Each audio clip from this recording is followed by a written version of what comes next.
This is Cascade, and welcome back to my podcast, The Way Door. This is my Christian Worldview podcast, and thank you for joining me today. And today I want to talk a little bit about the mind. I want to talk about the thought processes and kind of things that we think, because that really is important in how your day go, and really not just your day, but how your life goes. I was reading through this little um, devotional that my wife got me. It's a Max Lucado devotional. It's called Calm Moments for Anxious Days. And the last one I read is dealing with your thoughts. And it has a quote here from Proverbs 4:23 that I want to read. And this is from the New Century Version. I'm going to read another version too. But this is what the New Century Version says, Proverbs 4:23. It says, "Be careful what you think, because your thoughts run your life." And how true that is. I'm going to read something here in just a little bit, but I want to read another verse. This is from the New Living Translation.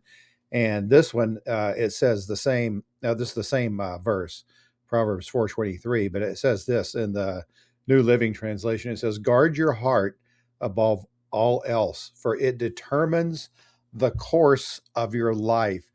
And your thought process really is important in your life. Jesus said before, you've heard it said not to lust after somebody, but I tell you, or not to commit adultery is what he said. He said, don't commit adultery. But I tell you that if you have lust in your heart for someone, you have already sinned.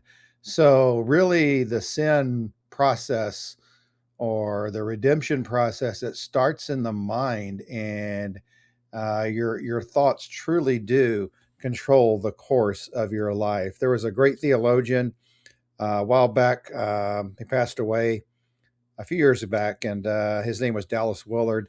He was also a philosopher professor at USC, Southern California, and he just had some great sayings, some great teachings, great ways to really connect with God and spiritual formation.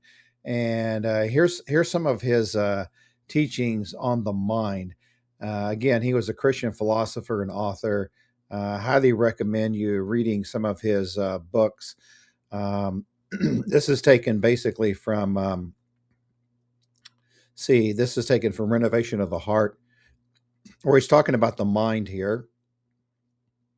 And he said that essentially your mind is the part of your thoughts, ideas, and images and feelings where they originate. Whatever occupies your mind will eventually direct your body and your actions. Let me read that again. Whatever occupies your mind will eventually direct your body and your actions. If you fill your mind with destructive or negative thoughts, your life will follow. It will fill it with truth. If you fill it with truth and goodness, your actions will follow that path. So your mind is so important in shaping the course of your life.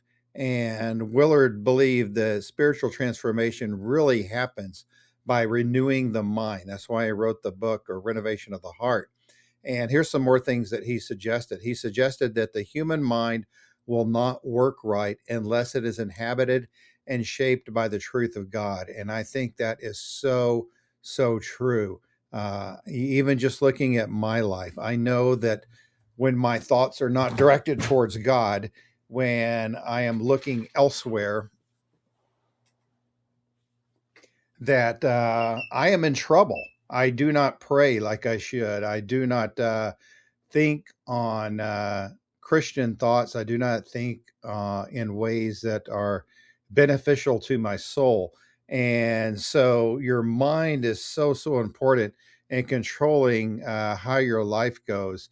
And like I said, if I'm not thinking of God, if I'm not dwelling on God and his presence, I more than likely will not read my Bible. I more than likely will be willing to listen to what the culture is saying around me as opposition to what God is wanting to tell me. I'm not praying, and my life takes a totally different course, and my thought life is not the same either if I'm not dwelling upon the Lord. So, again, let me read this again. Whatever occupies your mind will eventually direct your body and your actions. Now, he goes on to say this: if you fill your mind with destructive or negative thoughts, your life will follow. If you fill it with truth and goodness, your actions will follow that path. So, Dallas Willard suggests this, that the human mind will not work right unless it's inhabited and shaped by the truth of God. Read that. To change your character, so important, or become a more loving person, you must intentionally, let me say that word again, you must intentionally direct your thoughts towards God's reality rather than just trying to change your outward behavior. So you can try all you want, but eventually you will fail. Even as a believer, you will fall. You will sin.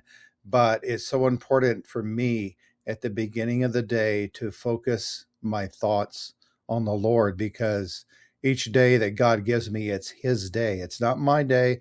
And if I want to have a healthy thought life, I need to be focused on the Lord.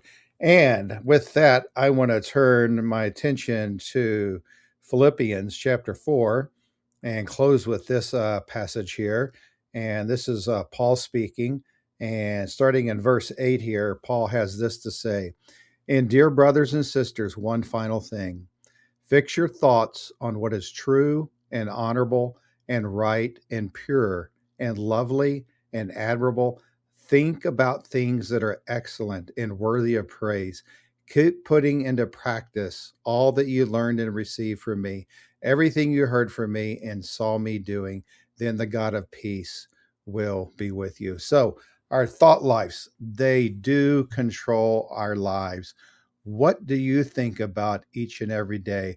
If you are trapped in the world, I'm telling you right now, you will never find fulfillment in this world. C.S. Lewis once said something, I'm kind of paraphrasing here: if we could find fulfillment in the world, don't you think we would have already discovered it? So, this life is really kind of a sad life. In fact, Jesus said, in this world, you will have tribulation, you will have trouble. But then he goes on to say, take heart, I have overcome the world. So, why don't you focus your thoughts on Jesus? Why don't you take Jesus for a test drive, as one of my professors once said? Test him out. See if what he said is true. See if the claims that he makes are true. And I think if you do some deep soul searching and some deep investigation, you will see that Jesus really is the person that matches best with reality and what is true. So think good thoughts. Uh, think of God, and the best way to think godly thoughts is to be in His Word, to join with a Christian group, to join a fellowship, Bible study, prayer group. So think good thoughts, and your life will be directed in a absolutely perfect way. Not saying your life will be perfect, because it won't. You will have tribulation, like Jesus said, but if you're focused on the Lord, you will have a good day. And not that there's going to be any problems, but you will have the joy of the Lord in your life. So this is Cascade signing out, and I just want you to think about what has been said. And if you have any questions or comments, please send them my way. And I hope your day and your week is a blessed one.